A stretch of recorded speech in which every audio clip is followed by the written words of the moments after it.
How's it going, everybody? Welcome to the channel. As always, if you enjoyed today's video, don't forget to hit that like and subscribe. It helps out, means a ton. You guys get plenty of fun stuff. We're talking about Kaiju number 8 today, obviously with the thumbnail and the title, and self-explanatory.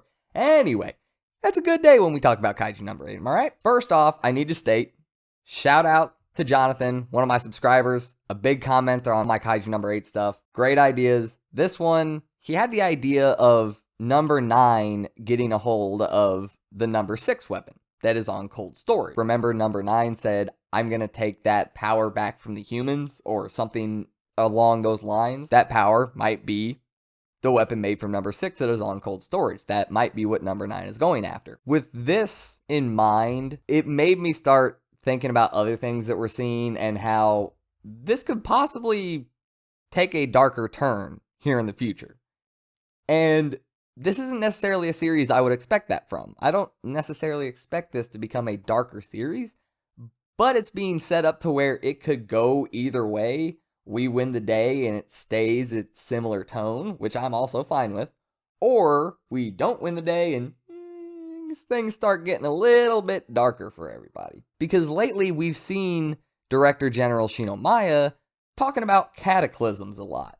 He was testing Kafka to see if Kafka could control Kaiju number 8, so they could use the strength. He's been talking about cataclysms a lot. We brought up the fact that his wife died in the cataclysm that was brought on by what number, was that number 6 or number 2? It doesn't matter. He lost his wife to a Kaiju attack. All these bad things have happened, so he's putting Kafka in Division 1 with Gen Narumi. He sent his daughter there to get stronger, trying to build this impenetrable force that can take on any threat, that can take out any cataclysm.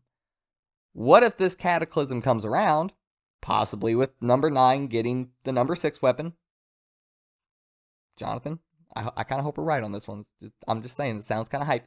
Anyway, a cataclysm comes around, and this unstoppable force that we are trying to build up with Gen and Kafka and building Shinomiya up to her true potential and Hasegawa there and all this like insanely powerful group of people. What if it ends up not being enough? What if things end up getting a little dark? What if we lose the day? What if they have to retreat? What if this isn't just the first division? What if this ends up being something that takes multiple divisions to try and fight? And if we lose, well, something I want to discuss in this video, but at the same time don't really want to discuss in this video, I think we need to start looking at people who could possibly die during one of these cataclysms. Because while I never want to say I like character deaths, especially not for characters that I enjoy, I always want to see more out of them. They can be very impactful and really raise a bar for stories if done properly. They really can. They can add a ton to a story, a ton of emotion, especially if it's a character you really enjoy. So, what characters are kind of in a position where I think we could see them, well, going bye-bye? First one, I really don't want to say this one. I especially don't even want to start off with this one. But it's Hoshina. I know. But my favorite character in the series. I swear to God, I don't even want to think about this. But we know the position that Kafka is gunning for here. He's gunning for Hoshina's spot. He wants to be by Mina's side, working with Mina. Now, obviously, we could do some, like, co-captain stuff where we still get Shinomiya as our best bud, our right-hand man for the two of us. Yeah, sure, we could do something like that. Or Kafka could just get the position by being stronger or more well-suited than Hoshina. Whatever. But there's also a possibility this cataclysm comes around, things aren't enough, we lose the day, and Hoshina dies. And Kafka's the best one to take his place. He was kind of mentored by Hoshina. Hoshina took him under his wing. They had a good relationship with each other. All of this stuff, the intricacies on Hoshina being the one who had a hunch about Kafka, but being angry that he let Kafka's personality get to him. Not that he's mad at Kafka, but he's mad at himself for being right about that hunch and not following it through to the best of his ability. All of this kind of stuff, they have a huge intertwining thing. Lots of character interaction between the two of them. That would hit Kafka so hard.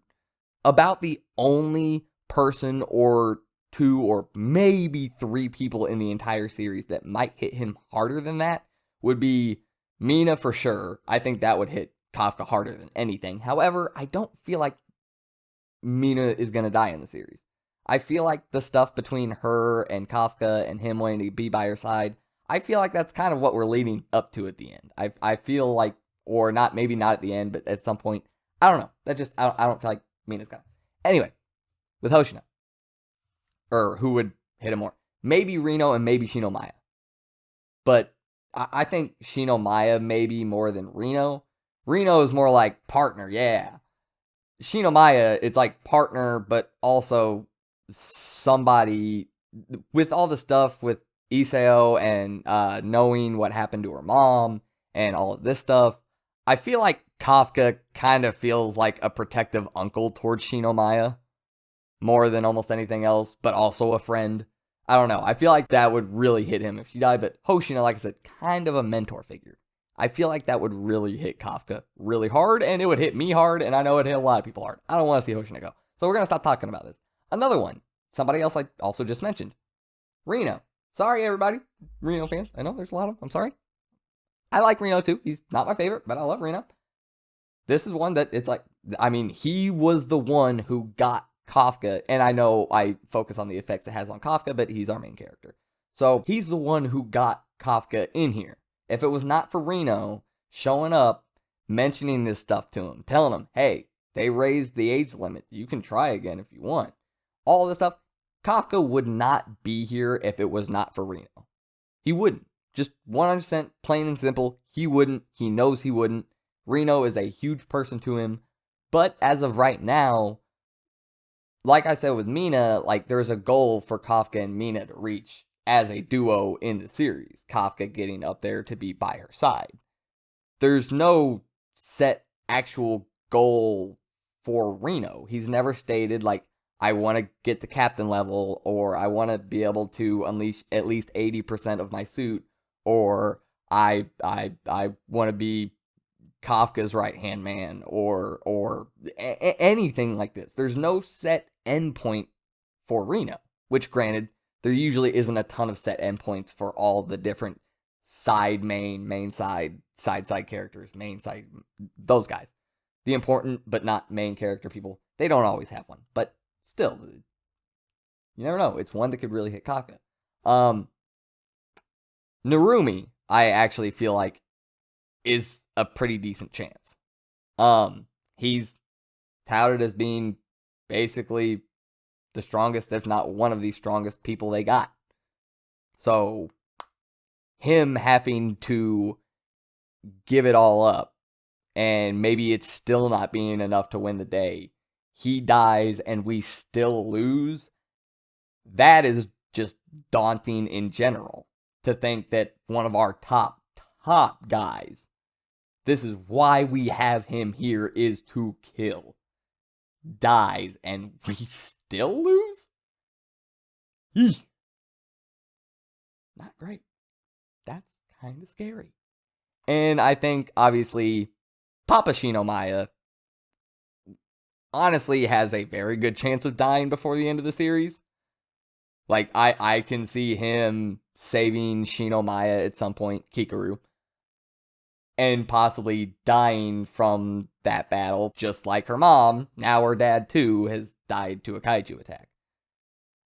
Not fun stuff to think about and talk about, but hey, this could add a lot of emotional weight to the series. It can. It does. So, away from character deaths, what if something goes wrong? Maybe not Kafka going out of control, but say a cataclysm happens, and while we maybe win the day, a lot of people feel like it was a failure because of how much we lost. And maybe during that, information gets out to the public about how Kafka is a kaiju. And perhaps the entire nation, the entire world maybe, goes into an uproar about how the Defense Force willingly let a kaiju, whether they can take a human form or not, whether they were a documented human with no powers before this or not, he is also a kaiju. They knowingly let him in there.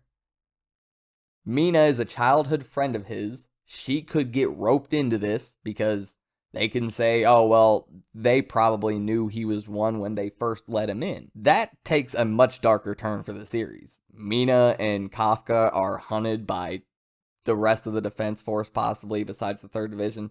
Maybe not the Defense Force. Maybe the nation at large. Maybe the actual Japanese government. Maybe the United Nations. The public might not be big fans of what's going on in the Defense Force. They might not know. So, yeah, an upheaval in the public could spell danger for Kafka.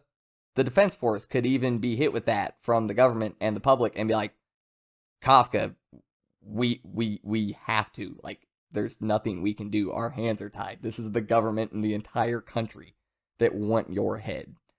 Like, you gotta run, otherwise we gotta take you. So, and Kafka just has to go. That's a turn it could take.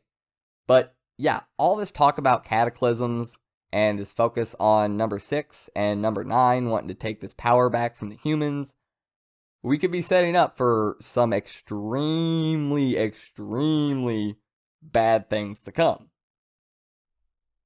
It's just a thought, and you never know. It might actually make for a better series at the end of the day. I would obviously like to see things come around and us eventually win the day after we lose the day. But I mean, that goes for most things. You kind of want to see it come full circle and like, oh my God, we finally made it through that crap. So yeah, I think it would be fun. Maybe not fun, more sad, but I think it would make for a great story. I'm okay with us going either way. So let me know your thoughts down in the comments below. Let me know some thoughts you have on how we could get to a cataclysm so large and massive that we just can't deal with it, even with this dream team that we're setting up. But with that being said, I'm going to get out of here. I'll see you guys next time. I'm out.